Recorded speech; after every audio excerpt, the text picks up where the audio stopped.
I stand before you here this evening as a very, very proud city manager, proud of the work that the staff has been able to do.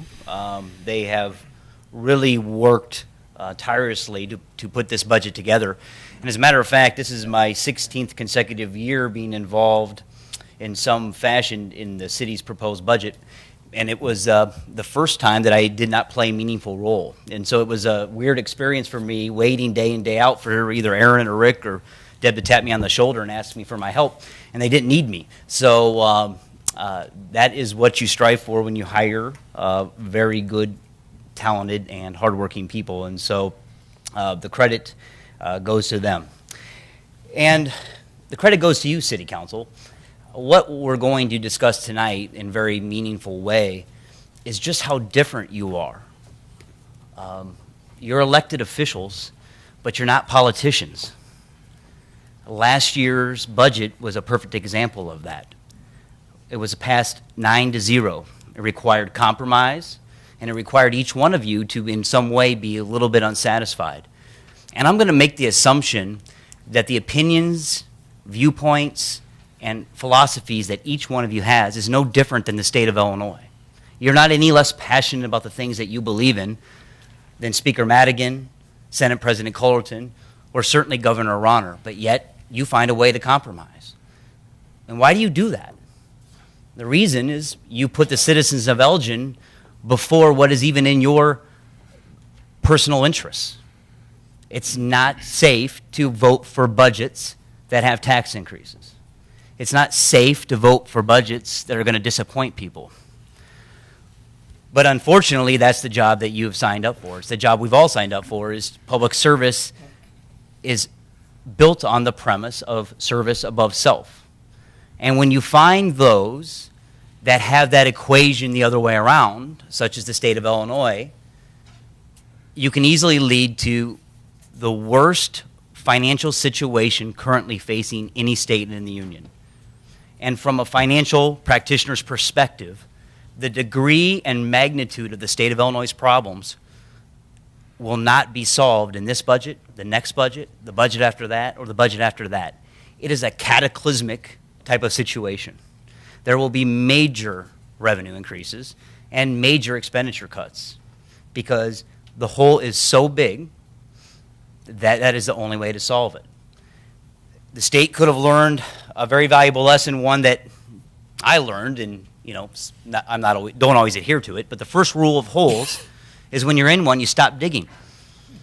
Okay? So for 30 years, the state of Illinois has been digging an ever deeper hole. And now it is up to all of us as citizens of the state of Illinois to find a way to get out of that. And unfortunately, still to this day, the people that are chiefly charged with doing that still continue to put their own philosophies, their own viewpoints, and their own ideologies before what is best for the state of Illinois. And you guys know what that looks like. It looks like we need to cut taxes without any examples of services that you have to cut. Sound bites, Facebook posts, all that nonsense without any governance. And you see it time and time again. But yet you distinguish yourselves from that. And for that, I'm thankful, the staff is thankful, and most importantly, the citizens of Elgin are thankful. Larry Suffredin, I think, appropriately set the framework for this evening's budget. And in spite of the budget crisis that we're facing, and the second major point tonight is that we have to adapt to it, we've been through difficult situations before. 1994, the city of Elgin did not have reserves. Had to secure a line of credit just to make sure it would make payroll. We dealt with the recession of 2001, 2002. And then most importantly, we dealt with the recession of 2009, the Great Recession, one that still impacts us in many ways today. While the crisis may be different, certainly no one could have ever imagined a time when the state, let alone our state, would fail to pass a budget and still continue to operate. I mean, stop and think about it. They have not adopted a budget, and they're still operating. We'll get through it, and you'll get through it with the same type of philosophy, mentality, and approach that the citizens have come to enjoy and at this point have come to expect, and it's through stewardship. We will use the same techniques that we've always used, and that is one that separates politics from governance. Politics from governance. I'd mentioned earlier that this is the 16th year that I've been involved in a budget with the city of Elgin. And during that time, I have been either chiefly responsible as the budget director or ultimately responsible as the city manager in projecting over $4 billion in revenue. $4 billion. I have never had a single conversation or even a hint of a suggestion by an Elgin City Council member asking me to project revenues in a way that would avoid you having to make a tough decision. So think about that. It's sad that that's remarkable in today's day and age, but I can assure you it's remarkable. $4 billion, never a single conversation of, Sean, don't you think things will be a little bit better? And if they were a little bit better, we might not have to institute a telecommunications tax in the mid-90s. Never. It hasn't happened once. And you should be proud of that. I'm proud of you, and I'm honored to work for you because of that. Certainly hasn't been the case in the state of Illinois, and it certainly isn't the case in many other cities. One other thing that is often talked about is the fact that as cities in Illinois, we don't have the opportunity to introduce gimmicks and shell games and sweeping accounts and all kinds of financial nonsense. I can assure you, I have the same level of expertise in doing those things.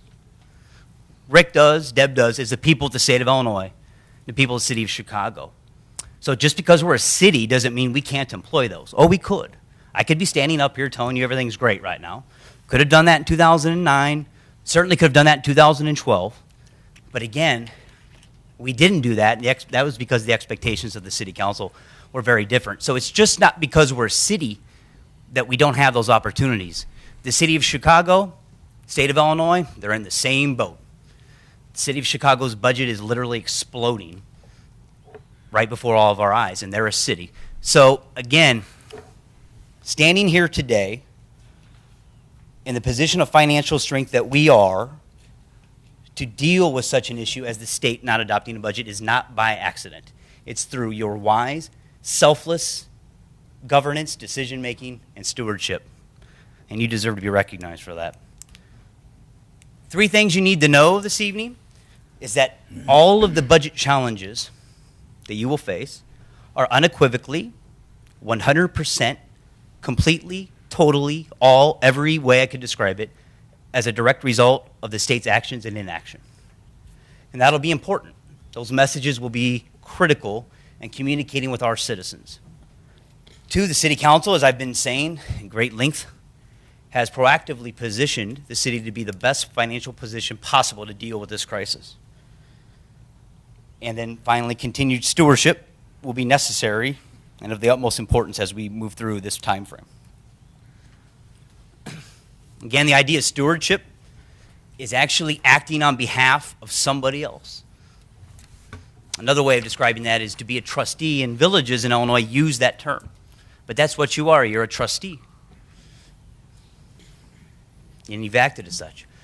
Financial stewardship, another way to describe that, is solving problems before they exist.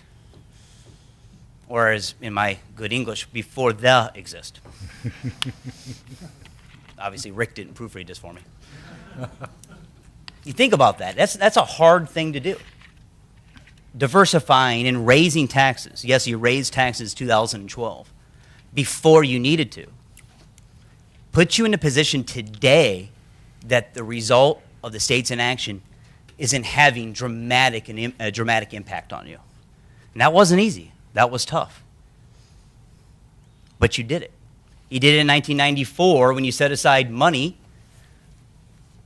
from the riverboat to be used for capital projects and one-time expenditures. We're able in 2016 to recommend to you that you not move forward with expenditures in the riverboat because of solving the problem of riverboat dependency before it existed. And I can tell you the other riverboat communities are not in the same position. And I'm not going to speak about their budgets, but just stay tuned and read the headlines and compare the difference. You solved the problem before it existed. Letting other people speak on my behalf, Fitch commented on the prudent nature in implementing the several new revenue sources and reducing the dependency on property taxes and potentially volatile gaming revenues. Well, I think we heard from Larry, property taxes will always remain the single most despised tax by any citizen. And again, what we've also come to understand is that the expectations generally, which has been promoted primarily by elected officials, generally is that taxes are bad and spending is okay. Unfortunately, government's not free.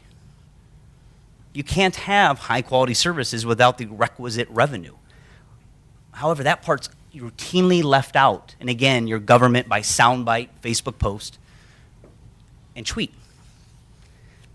Catering to the lowest denominator and working with the citizens, making them feel that they can get things that are financially impossible. It's a failure when that happens. What does stewardship look like on a technical level? Well, Fitch talks about strong fiscal management, a diversified revenue stream. And one thing that Elgin has been known for quite some time is a modest debt burden. We have incredibly low debt. As a matter of fact, we only have 7 years left of general obligation debt. And for a budget that is approaching $300 million and of a city that's over 100,000 people, having 7 years only of general obligation debt is quite remarkable. And so again, you're well positioned.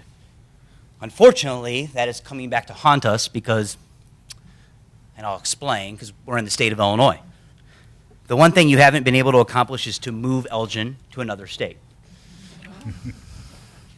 But I'm sure you're working on it. Okay. Budgets really aren't that difficult. And I have been chiefly responsible, and I would assume, have often failed in describing what a budget is.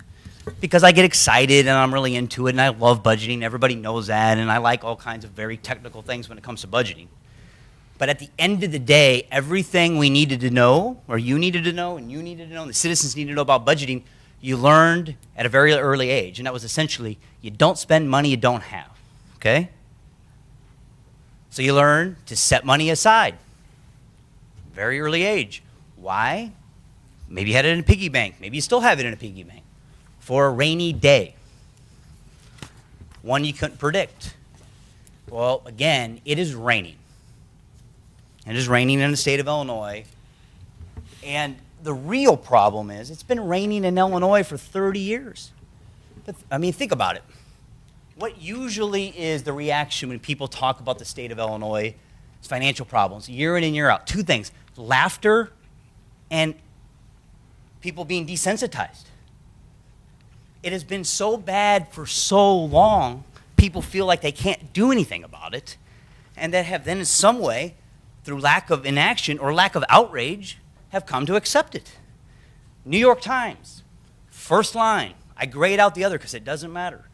Illinois, notorious for its debt and dysfunction. I can tell you as a local government finance professional, when I interact with other finance professionals from other states, I tell them I'm from Elgin and I never mention the state, and fortunately sometimes they ask. Because it's understandable that they may paint with a broader brush. But in many ways, we have learned exactly what not to do. We have been able to build a financial system that directly contrasts that of the state of Illinois in every way, shape, and fashion. But it is time, and this appeals not only for the people here, but for anyone that will read about my comments, see it on TV, if anyone actually watches these, and we'll find out that people have to stop accepting it as that's just what happens in Illinois. It doesn't have to be that way. Illinois can be like Elgin. But we have to stop pointing fingers just at the people that are there and understand that they don't get appointed, they are elected. And the more we come to not accept it, the more we enhance the prospects for change.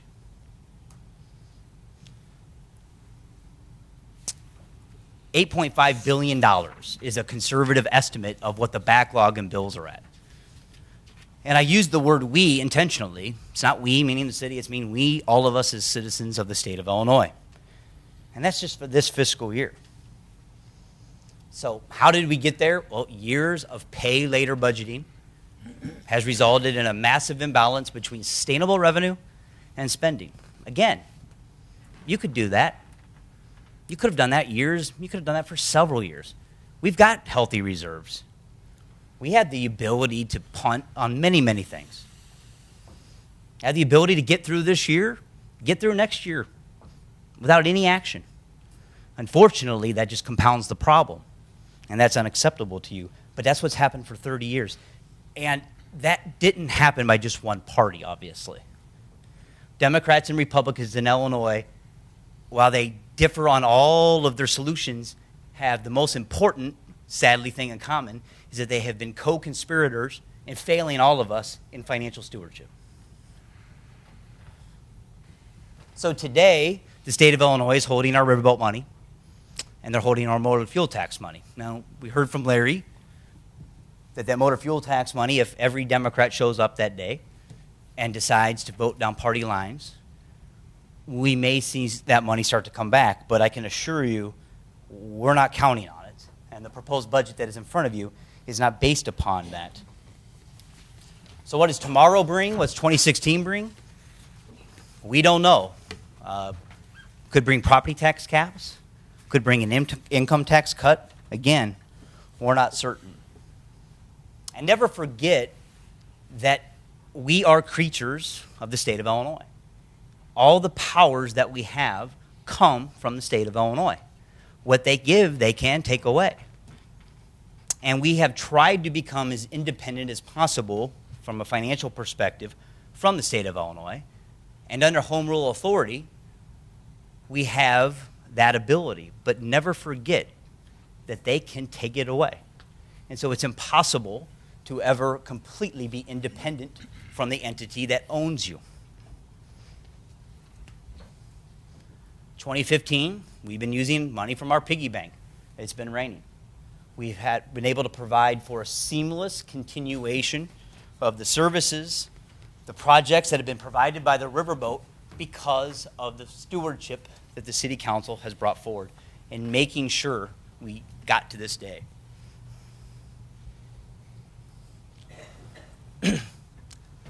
I'm glad Councilman Prigge brought this up.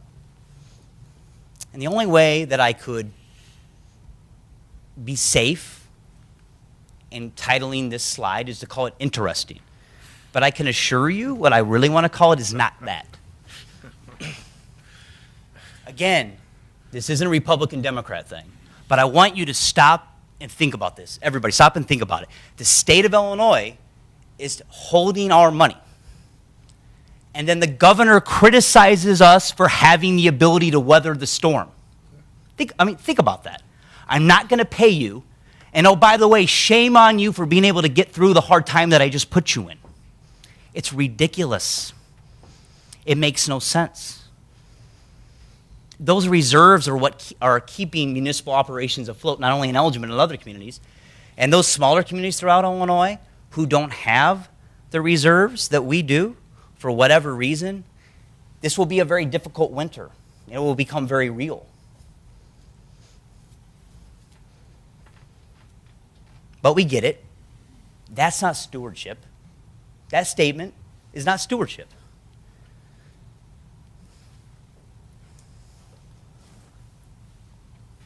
The State Budget Crisis Task Force in 2013, and this was a national effort led by two former chairpersons of the Federal Reserve, so some very bright financial minds, studied every state.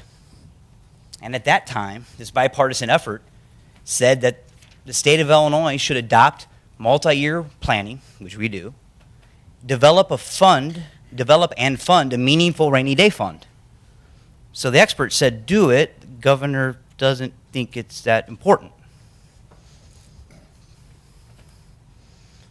As I said, this is a recent headline.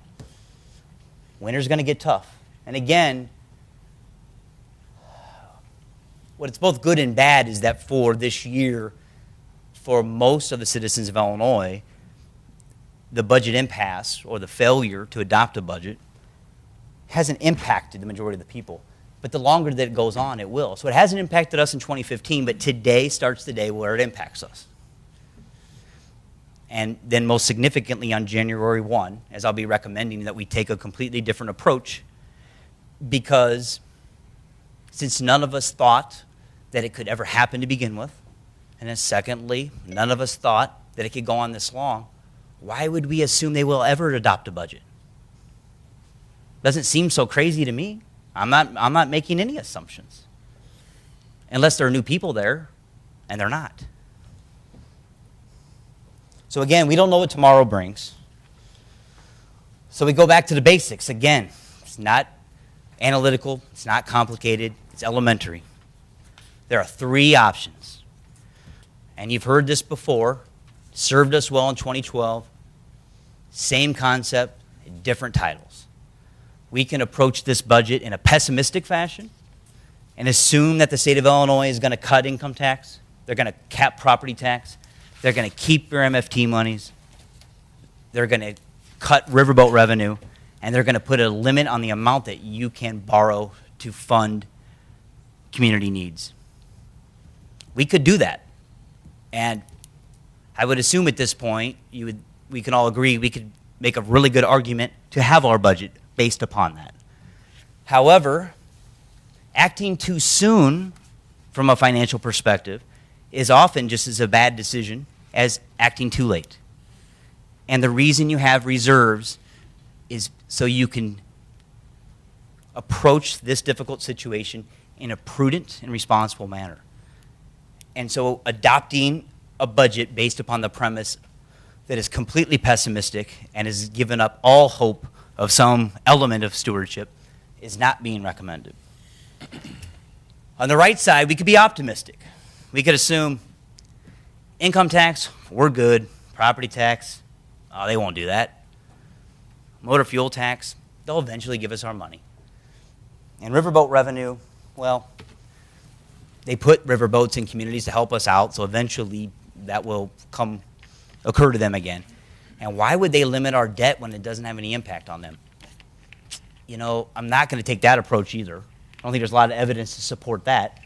If we're facing, in modern times, the biggest financial conundrum for a state, as I said, the cities are going to get cut. We just don't know how. The state of Illinois' budget's not going to be balanced, and human service agencies, state agencies, roads, bridges, et cetera, throughout the state of Illinois are going to be cut, but cities are going to be the one area where they leave untouched. I would assume you would agree with me that that can't be the approach. So this budget, what is in front of you today, the proposed budget for 2016 and the financial plan for the 2 years thereafter, is what we're calling realistic. It's a realistic approach. It's a balanced approach. Income tax, we are assuming that income tax won't be cut. It's the one I'm the least confident in, because the conversation has moved away from that. Well, at least the conversation that we're privy to. And when you're the state of Illinois, isn't that nice? They're not subject to the Open Meetings Act. Property tax. Since the property tax passed the Senate, it was authored by the Senate president, Democrat, and gave the governor half of what he wanted. It was the only tangible piece of evidence, as you've heard from Larry Sufferdin, where there was some attempt at a compromise. And we all know elected officials love to pander regarding the property tax. Stewards don't, but elected officials do. Politicians do.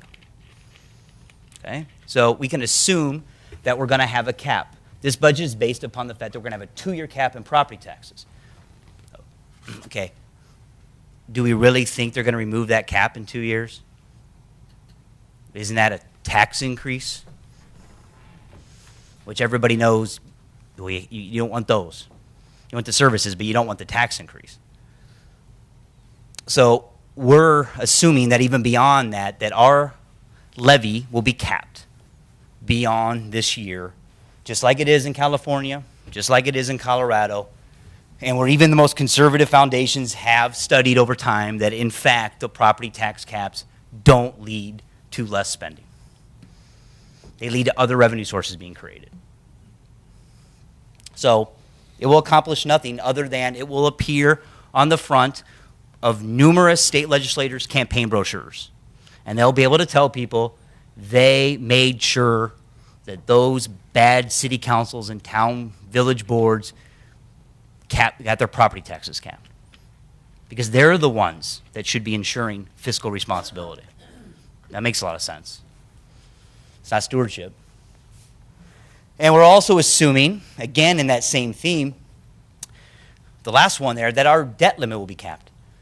What that means is because you've been so responsible managing your debt, the amount of debt we currently have on the books could be capped and frozen at a very low level. So let me put that in more of a household perspective, which I typically don't like to do because the household examples don't usually apply because we're responsible for the whole community and households are responsible for their household. But that would be like someone with a perfect credit score only having a $500 credit line on their credit card and having it frozen, but someone with a low credit score and having $50,000 in outstanding credit having their cap be at $50,000. That's what that is. Does that make sense? Is that stewardship? Or is that a nice bullet point or post to put on Facebook so people can cheer you on and you can feel good about that? Can't feel good about that if you're a trustee. And riverboat revenue, we're taking a bifurcated approach there where we're assuming that the monies owed to us from 2015 will at some point be delivered. We're not taking that approach for 2016 and recommending to you that we not move forward, at least in the first quarter, with those one-time projects. Not all the riverboat revenue, but the vast majority that are either capital or one-time. And so there is no science behind that. We could have made both green or both red, but it seems to me that we shouldn't continue to spend riverboat money that we're not getting.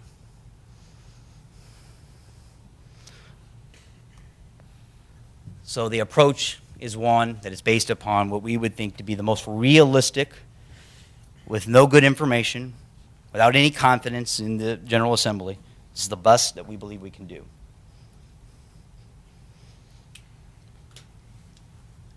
We talked about the property tax levy cap. There is the legislation. And again, Larry Suffredin kind of stole this. It's interesting. They have $8 billion in unpaid bills. But their first order of business was to pass property tax relief that doesn't help them. Well, it doesn't help them financially. It helps them politically. It's not stewardship. Makes me mad. Again, the State Budget Crisis Task Force recommended in 2013, the culture of budget gimmicks and short-sighted pushes costs off to the future, but eventually that will be impossible. But again, the gimmicks are alive and well in spite of responsible, retired Fed chair people saying you might want to get your act together, Illinois. They haven't.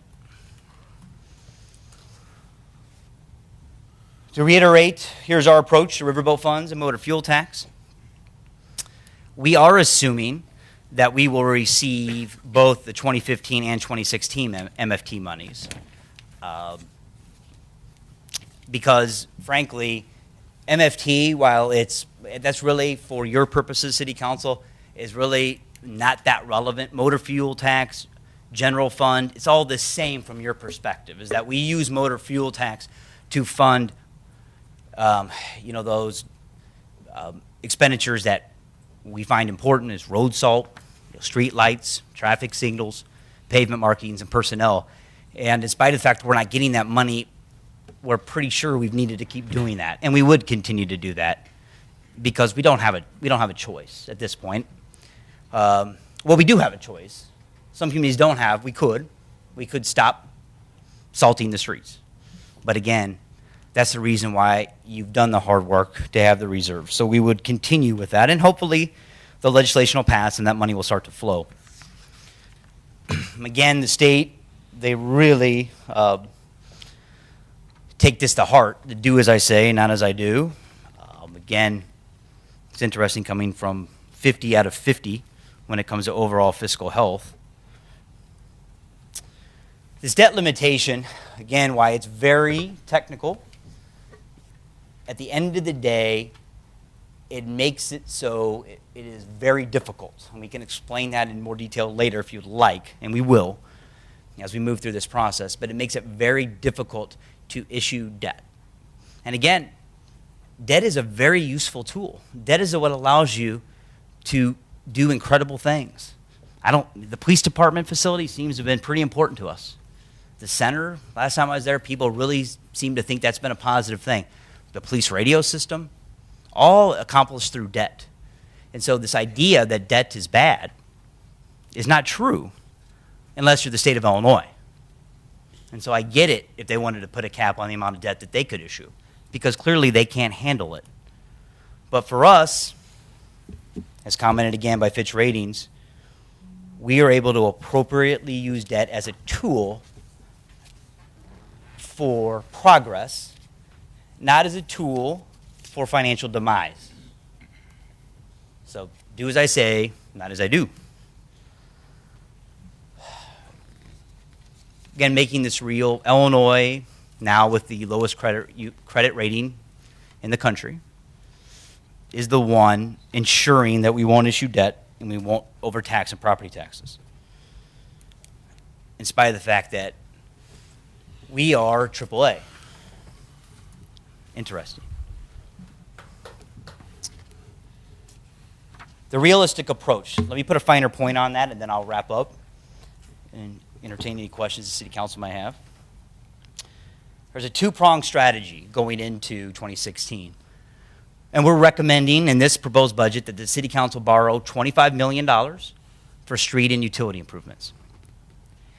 We would be recommending that same amount even if the property or the debt limit issue was not in front of us.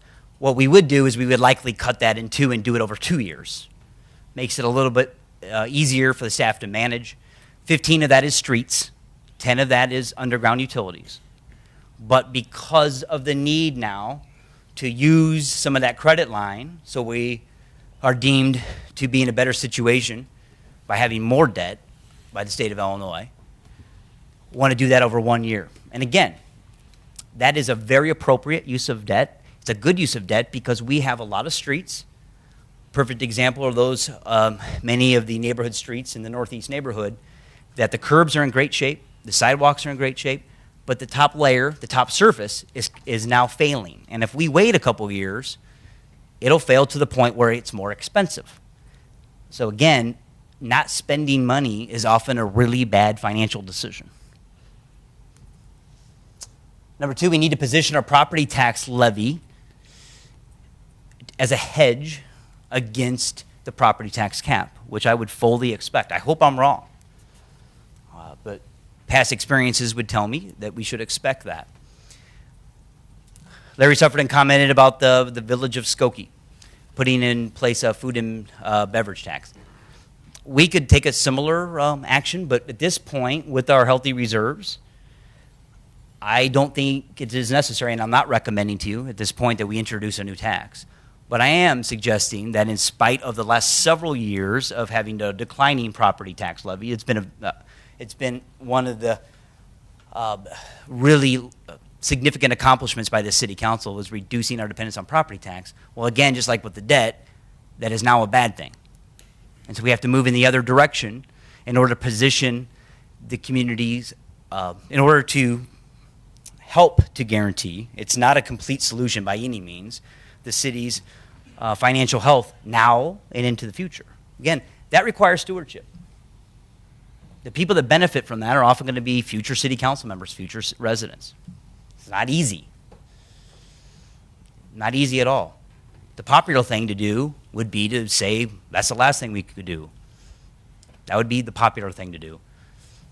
Popular is the approach that the state's taken. And then finally, rolling forecast. We've introduced this the last couple of years, and we've engaged the city council every quarter in discussing our budget. Because what the staff has wanted, what I have wanted, what you have wanted, is for the budget to not be an event every year. And when you look at the budget as an event, that means you only have to think about the city's budget at a defined start and a defined ending. And as we all know, The city's finances have to be on all of our minds on a regular basis, and they are with the city council, and you've instituted that a couple years ago with your method of rolling forecasts or incremental budgeting. And so here's how that will pay particular dividends for you this year. So what I'm recommending to you that in the first quarter, you start to enter a period of what I'll call capital preservation, meaning we have to begin to wean away from just the use of reserves as we approach 2016. So it is financially prudent to postpone one-time purchases, such as capital and vehicles. I'm not recommending postponing payments, whether it's internally or funding ourselves or to externally, to those groups that receive operational funding. Because if you solve the problem too soon, it's not like a light switch. They can't reorganize and come back. But we can do a street project from Riverboat, which is different than the debt, next year, and we can purchase vehicles later. And so that is the financially prudent way to approach it, and it's the position that you are in to continue to examine the problem because you have reserves. If the problem continues into the second quarter when we're all together, that is when you have to go into examining some of your quality of life type of issues. And the reason why I say that, use Foxtrot as an example. If you were to cancel Foxtrot as a means of capital preservation, you can still have Foxtrot in 2017. The situation improves. You can have 2018. I'm not saying it will be as successful, but it's not impossible. So you can start to look at those things. Maybe it's reducing hours at some of our facilities that don't permanently put you in a position where you can't recover from it. But obviously, the second quarter is more significant than the first quarter. If this continues into the third quarter, I will ask the City Council to have very difficult conversations about what the city's priorities are. And in particular, what services, whether we provide them or fund them in a different way, you would determine to be secondary. Because now we're into the third quarter, and it continues to get more serious. And finally, by the fourth quarter, either at this point the budget hasn't been adopted, or now 2 years of budgets haven't been adopted, and or a decision has been made that fundamentally changes the city's revenue structure in relationship with the state, you will then be asked, in conjunction with prioritization, to look at operational realignment, which is the most significant phase and would be in many ways similar to the actions that you had to take during the Great Recession. What those are, I don't know. I know what the options are. They don't need to be discussed yet. You're not in a position to have to discuss them because you've been stewards. But we have to stay vigilant as we move throughout 2016. Is there any questions before? Well, you know what, let me just do the budget schedule, and then you all, because it's only 2 slides. So at our next meeting on November 14th, we'll do the budget in brief, which will cover all the funds. We'll discuss the riverboat funds. That shouldn't take long. We'll look at part 1 of the general fund, general fund part 2, and again, if there is a high likelihood that you'll move very quickly through this budget because of all the reasons I stated above, or stated previously, and because you need to be in a position where you're really viewing this in increments. So you have that luxury, for lack of better terms. It's not really a luxury. Central Area TIF, utility fund, and then all other fund user fees. The first phase of the user fee study is completed. And so we want to get your input on that. That would be a meaningful conversation. And then we have to have the truth in taxation public hearing. We have a public comment, as we've done the last several years, and that's now a part of our regular process. We just go ahead and put that forward on December 5th, do that at the center. And then we always reserve a special meeting. I don't remember a time when we needed it, but just in case, we reserve one on December 9th, and then the final adoption would occur on December 16th.